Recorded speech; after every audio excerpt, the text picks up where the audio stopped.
All right, joining us now, she really needs no introduction. Roseanne Barr is with us. Roseanne, thanks for coming. Good to see you. Thanks for having me, Sean. All right. You sent this tweet out. Yeah. Actually, I was hacked. No, I'm kidding. You're kidding. You haven't lost your sense of humor. You started out as a comedian. Well, I want to talk about your background and everything, but I want to get right to it. Muslim Brotherhood, Planet of the Apes, you're talking about Valerie Jarrett. Yeah. And obviously, you can't. What were you thinking when you said that? I know you said people shouldn't defend you. Oh, I just didn't want to get into the whole game of it. That is a political tweet. And, you know, I've been on Twitter for a long time, and I'm always, let's put it this way. I walked away in 2012 when I ran for president of the Socialist Party. And I saw for myself that it wasn't where my values were at, after all. And I began to read more and expand the little tiny bit of sanctioned news that I used to read. Instead, I started reading alternate opinions. I learned more, and so I corrected myself. And now I live, and I told ABC this at the beginning, I will always defend Israel, because I'm a Jew, and I also have family that lives there. In Israel? Yeah. So that is a tweet about asking for accountability from the previous administration about the Iran deal, which Valerie Jarrett is the author of, and that was what was in my head. Okay, let's go back to, you do understand. Now I do. Did you not understand when you tweeted it out? No, I was so shocked that let me ask you, what do you understand? Well, I don't understand a lot, to tell you the truth. The first thing was shock that they were saying it was racial when it's political. And that was a hard one to take. And then everybody started saying I was a racist, which is like the worst thing that you can call a Jewish person, especially one who, like me, grew up with Holocaust survivors. And at age 3, because of that fact, I took a vow to my God that I would always fight extremism on either side, right or left. And for a long time, I thought I was fighting it on the right by being really left. And then I just slowly woke up and saw that both extremes are not where my values are. My values are in the middle. And I believe that we have the right to ask for accountability for where our tax money goes. And when I ran for president in 2012, I ran as the representative of the Black Caucus of the Green Party. And they trusted me so much. Black people chose me. And I was humbled by that.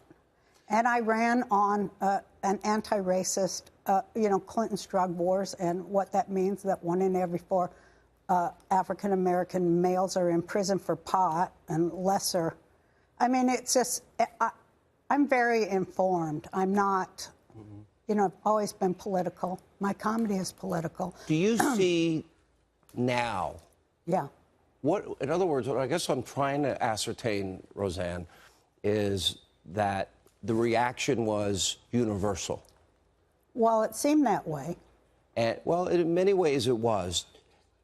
What do you see about it now? I mean, in other words, I know you tweeted out apologies. Yeah, I did. This is an opportunity to really talk to people. Well, I've apologized a lot. It's been 2 months, and I feel that I have apologized and explained and asked for forgiveness and made recompense. That's part of my religion. You said that to Rabbi Shmuley. Yeah, because there's 4 parts of being forgiven in order to come back into your own good graces.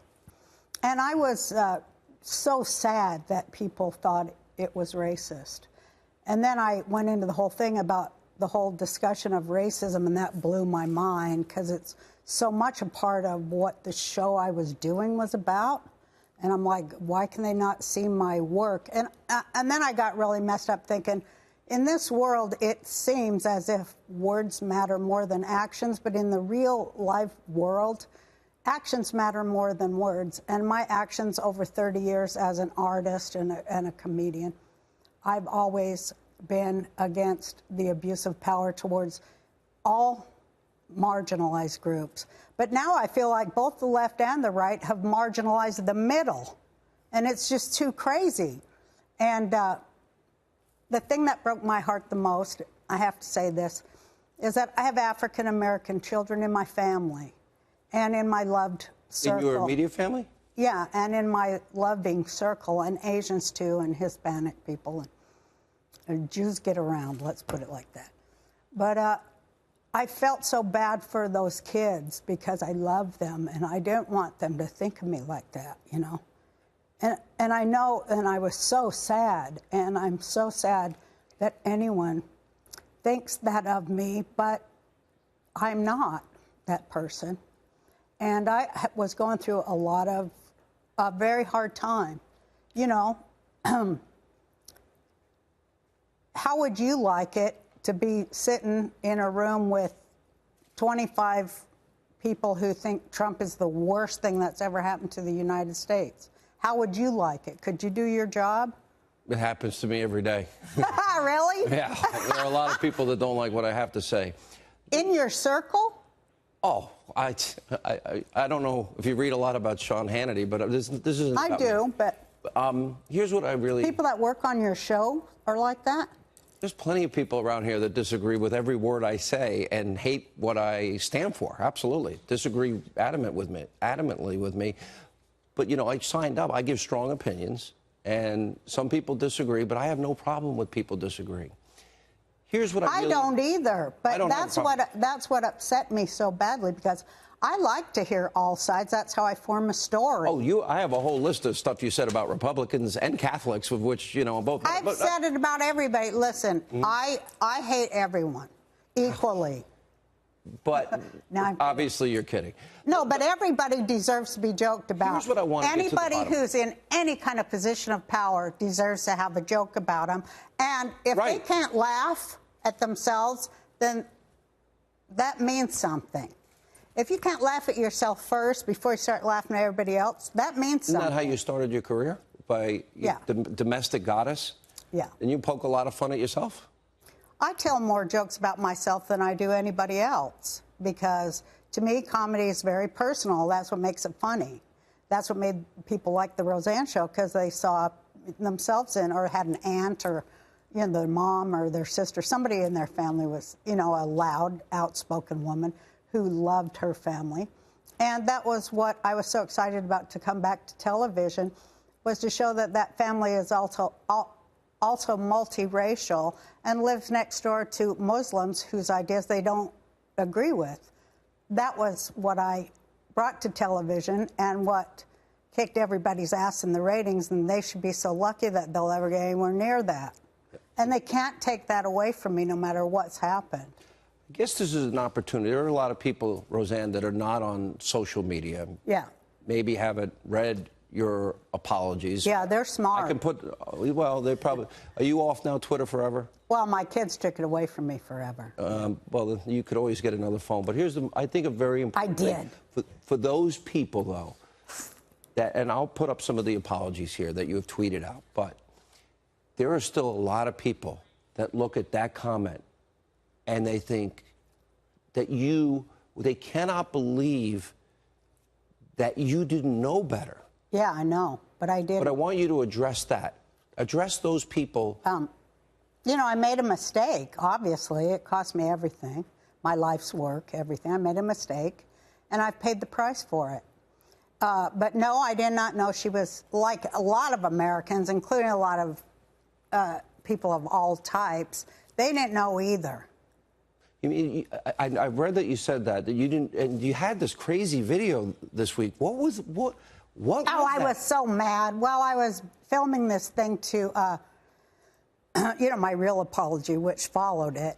But everybody was like, well, you're not addressing this correctly. And so I just lost it, and everybody started laughing. So I go, put it up there. All right. Because it was a joke. Valerie Jarrett is watching now. Well, she said she wouldn't watch. She said she wouldn't, but she'll hear about it. Yeah. So my question is, I want you to address her.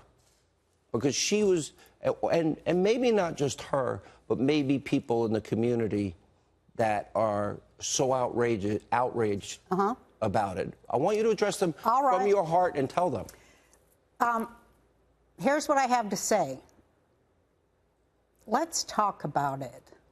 Let's really turn this into a teachable moment. We need to talk about race and everything that's connected to it, including not knowing that someone who's looks like me, her skin tone is like mine, and I'm brown. I didn't know she was African American. I assume because she was, from Iran and lived in Iran for such a long time, and writes about how she and Barack Obama hung out for a long time, and the reason they were so tight and such friends is because they don't like the idea of American exceptionalism. They like that, every country has its own culture and we should respect them and this and that. Okay, that's kind of a globalist way of thinking, but I'm like, I can talk to people like that. But I don't think a state that kills gays and, stones rape victims, and is a brutal, where people don't even have drinking water and they have no rights, women have no rights. I don't think that is like America. America's not like that. America is a place where I, a loudmouthed, old, gorgeous Jewish woman, comedian, am allowed freedom of speech. Is this the freedom of speech you wanted to use? Well, of course, I look back and go, come on, Sean, get real. I mean, it cost me everything. No, I wish I had worded it better. But I'm not going to let them tell me what I meant. And that's what makes me so mad, because I know myself and I will speak for myself. And I won't have, any people who don't share my culture tell me what I meant. And, they've called me racist on the left for a long time, ever since I said the Jewish people have a right to live in their ancestral homeland. That's racism to them, to the far left, of which I used to be one of. But I don't want to be one of few. I want to be one of many, because I like the whole thing about America, that this is where we have a melting pot and we speak to each other and we unite and we get common things such as, where in the hell did our tax money go? I mean, where did it go? And how can a president just ship pallets of cash to another country without that going through Congress? You didn't say this in the beginning. You didn't say this was about Iran. I did, too. I'm on there every damn day talking about Iran for 10 years. This particular comment about... Well, are you going to take one comment out of a conversation? I'm not arguing with you. I'm trying to give you a chance. No, I'm just saying, but that is what they did. And this was a continuing conversation about the rights of people in Iran to throw off their overlords. I guess what I'm listening to you is, like I said, if you talk to Valerie Jarrett directly. I would say this, Valerie, let's discuss this. Don't assume that you know what I meant, because I think you don't know what I meant, and I would like to make it clearer to you what I did mean. And I would like to find a way past all that to really discuss the issue at hand and to try to find common ground between us.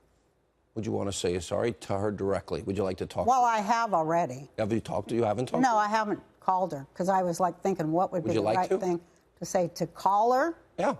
You think I'm afraid she'd start screaming and throw the phone down. Well, if I had her number and I handed the phone to you right now, what was the first thing you'd say to her? Well, do you? You want to do it? No, I'm asking because maybe... I'll call her if anybody's got her number. Anyone got her number? No, nobody. But if you did, call her. And I think it's the important thing. You're saying you want to talk about issues, and this is a bigger picture and a teachable moment. I would think the first thing you'd want to do, if it was me, I would want to say, I want her to hear my voice say, I am so sorry.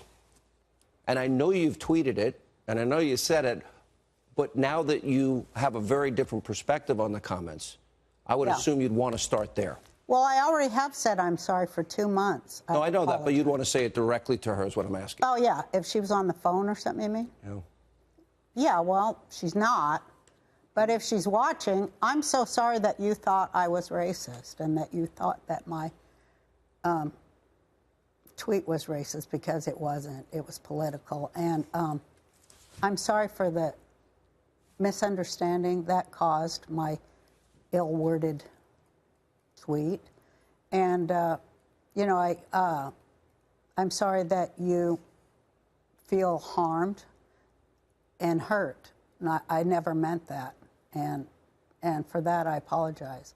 I never meant to hurt anybody or say anything negative about an entire race of people, which I think 30 years of my work can attest to. Let me go beyond that and just talk about... Plus, I tell her she's got to get a new haircut. I mean, seriously, she needs a new haircut. People say that about me all the time, so I'm surprised. I would imagine you'd say that about me. Yeah, I would. Think so? A little bit, yeah. Yeah, anything particular Because I think your want? part, it needs to go over more towards this side. The part seems like it's in the middle too much. Let me ask this. This also impacted, and I knew that you tweeted out, there was the whole... This was the biggest, I actually have the numbers, I think after they watched with DVR viewing, 27 million people. I mean, this is not... Yeah, and of course I want to apologize to all of them, too, and say, you know, you've heard my explanation the first part of this show, and I hope you'll try to understand me and accept my apologies for the part in this big misunderstanding. Let me ask you, you also did it at like 2:30 in the morning? Yeah. You were on Ambien? Yeah. Were you drinking? Yeah, I told you that. It was Memorial Day. I had 2 beers. Just 2? Yeah. Okay. Do you take Ambien a lot? I can't drink. Do you take 2 beers? Mm-mm. And there's a whole other... There was a whole lot of other physical things going on in my life, too. Now, do you want me to talk about that? Well, I've actually... I actually have read it right a lot here. about... Yeah, I just saw what you did. Okay. I've read a lot about you, and it's actually... I didn't know all of this. Oh. You have said in the past, you said once to Larry King that you suffer from multiple personality disorder. Well, I don't suffer from it anymore. You don't? I enjoy it. You enjoy multiple personality? Now. Okay. And you said that, well, you just do crazy things and you don't really know you do or don't want to do. Well, does that still happen in your life? No. Or? Well, I guess it does if you're drunk. You called it... do you get drunk a lot? Do you have a substance No, abuse? I know. No. You also once said... I'd love to develop it, though. You'd love to develop like an alcoholic? drinking, You like drinking. You wish you could drink. You just said you can't drink. I know. I have no tolerance. I take 3 kinds of antidepressants every day. Yeah. No, 2 kinds now. 2 kinds. One's a blood pressure pill, so that's 3. Okay. I take an antidepressant and a blood pressure pill, and then I take some more antidepressants. Then I read in the Seattle Times when you were out promoting your book, this is in 1994, your father abused you sexually. Well, that I'm Your not. mother psychologically, that you would cover yourself in ketchup, lie on the floor, play dead until little Roseanne cried because of allegations your parents would deny they... No, that's wrong. I put the ketchup on, laid on the floor for a joke, for when my mom came in and she'd think I was dead. How old were you when you were sexually abused? Well, now I have a whole different view of that. You don't think you were sexually abused? I think I was emotionally abused. And You said your mother's psychological, your father's sexual. yeah, everybody in my whole family's messed up. Do you think you really... Serious question. Because you've said in multiple interviews that you had multiple personality disorder. Yeah. So I guess the question then is, do you think that any of this plays into... Like, I have some you've had crazy moments. Let's just be honest. We'll call it what it is. Well, you shouldn't call a mental health patient crazy. Okay, you've had some very... In fact, that's one funny thing that Tom Arnold said. Never call a crazy person crazy. Crazy? Oh. And that's an interesting But I have story. mental health issues. Yeah. How are you... How bad have this gotten for you with that? Terrible. How bad? Tell people. As bad as it gets. You ever institutionalized? Honey, that's like going to the beach for me. Seriously, I've been hospitalized a lot. Yeah, several times. Yes. Do you think, in a lot of ways, I love comedians. I've watched everyone from Richard Pryor. I watched Chris Rock. I watched every stand-up comedian. I watched you and everybody. And it seems, and I might be way off base saying this, and if I am, tell me, that the creative You're genius... way off base. Thank you. No, okay. The creative genius for comedians, it's like their blessing is their curse. It's like they have this ability to be funny, but... And being a creative genius.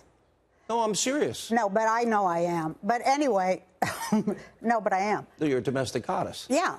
Understood. That part of your psyche or brain is really close to the madness. They're very close.